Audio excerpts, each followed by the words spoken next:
Well, I want to clear something up. I don't have any anti-Russian feelings at all.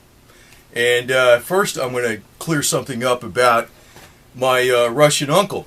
Now, I am not by blood Russian, okay? But he was a very close uncle to me. And he died some years ago. But he highly respected my father and myself, right? Very hard-working individual. He was Russian. I'm not going to say his last name, but it's a very Russian name. It almost sounds like a major city, very major city in Russia. His first name was Joseph. Okay, I'll say that. He was a prize fighter before World War II. Prize fighter, boxed. Okay, tough guy, hard worker. He was in the Navy in World War II on a destroyer in the Pacific and also in the Atlantic. And I have his diary where he talks about, there was actually a Nazi submarine that, he cut in half with the destroyer. And, he saw a lot of action. He's Russian. He's American, 100% American, but 100% Russian descent. And Russian Orthodox Christian, okay? And a very tough individual, a fighter. And after World War II, and this was an uncle I knew for many, many, many, many, many, many years. I mean, he died some years ago, but I've known him most of my life, okay? Highly respected for him. So I don't know if you people saying I hate Russians or something. Wrong. I hate communism, okay? This was my uncle, okay?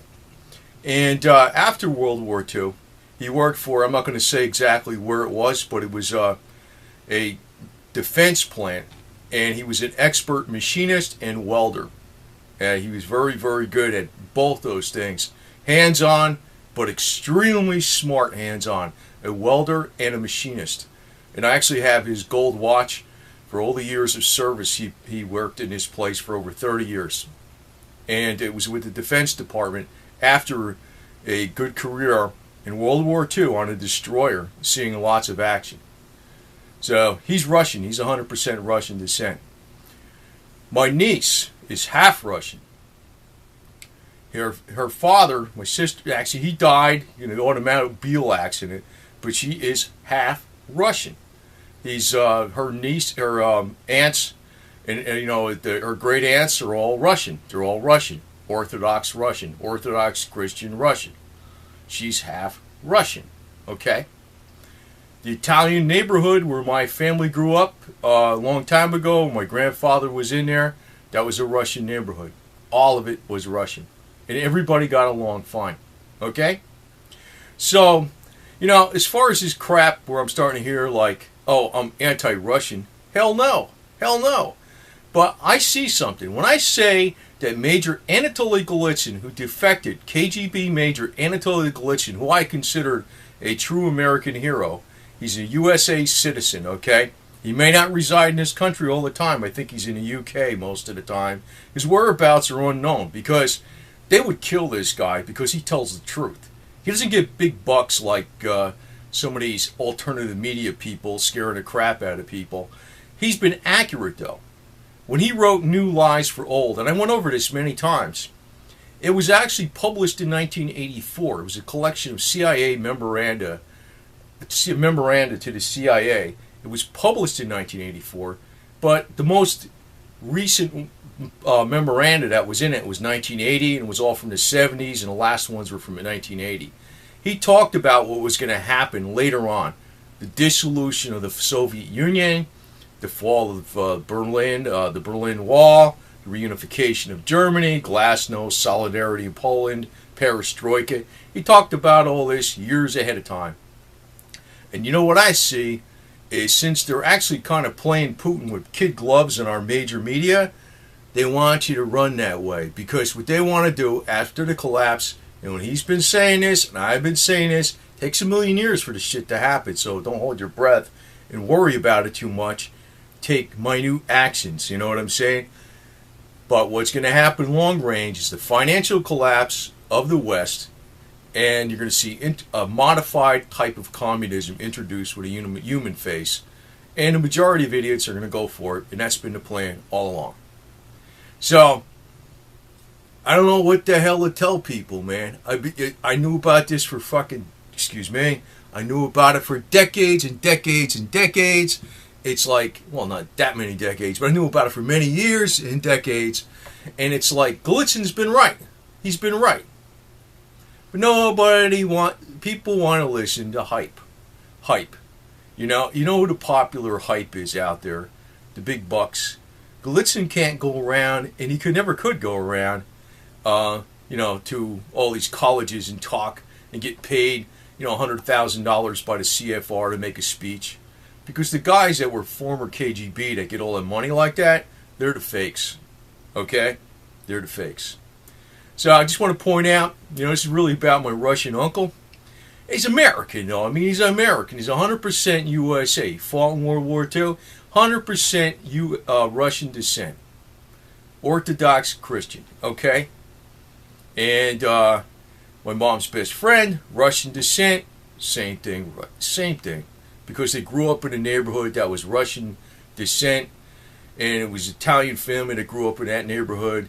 And I don't know. My niece was married to a Russian, Russian American, but 100% Russian. But he's died in an automobile accident, I think in 2005. He died in an automobile accident.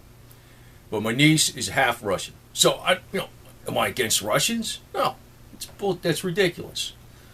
So I want to point out though, some of these guys, what you got going on in Russia is like super organized crime. People are running away from the Illuminati in the West and the banksters and running to somebody else who's just somebody smoother that talks nice and talks the line and goes to church. And it's just the same thing when you scratch below the surface. That's all it is. So, I don't know why people are being so fooled by this stuff. It's ridiculous. It's ridiculous. And I'm telling you, the only way to get around it is to be as independent as possible and don't give up hope. Because when you give up, you already won. They already won, man. That's the thing. They want you to give up. They want you to think the American way of life is hopeless. Give it up. Oh, we need a change. That was Obama's thing of change. It's ridiculous. You don't need a change. You need to go back to the freaking roots, man. You need to go back to the roots all the way, So, just want to clear that up. Because actually, I have talked about Major Gallitzin quite a bit of times on here. And, a lot of people still aren't aware. Now, I don't know everything this guy knows. But I have to pay attention because he's been right.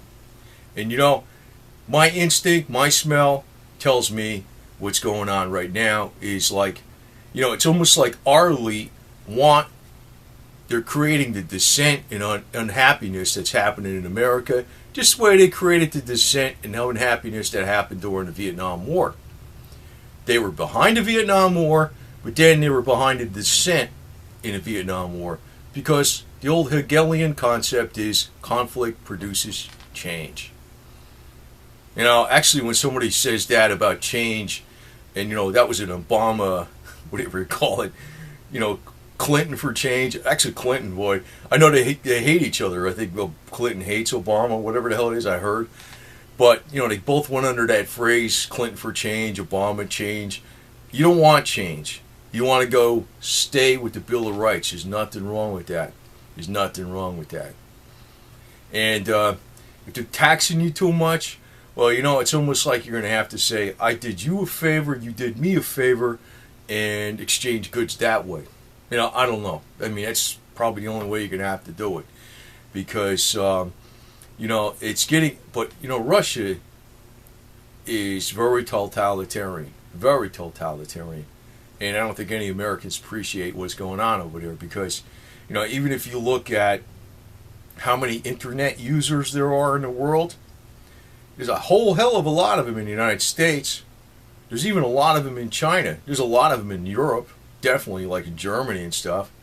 And in Russia, they really ain't got the money for it. I'm telling you, man. A lot of Russians don't even drive a car. Okay? So, it's easy to criticize, the great American way of life because of this and that.